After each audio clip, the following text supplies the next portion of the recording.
Meneer die adjunkspreker, die Vryheidsfront verwerp hierdie verslag, terwyl 'n mens wil erken dat die minister vandat sy die kantoor oorgeneem het 10 jaar gelede heelwat stabilisering gebring het in 'n hoogs ongestabiliseerde of onstabiele departement as gevolg van ontoepaslike, hoewel idealistiese beleidsrigtings, is daar min in basiese onderwys om vandag oor opgewonde te wees. Die sentrale probleem waar rondom alles anders wentel, is die deprofessionalisering van die onderwys as 'n professie.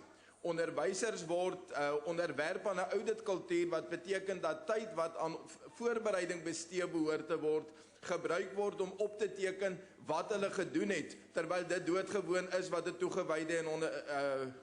toegewyde en professionele onderwyser behoort te doen.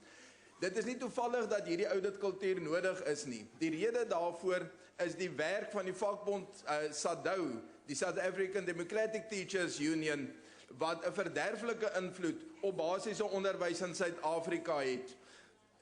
In 2016 het die Volming verslag alreeds melding gemaak van die poste vir geld skandaal, alhoewel hy dit nie ken as 'n skandaal nie, want dit het nie die nodige aandag gekry nie.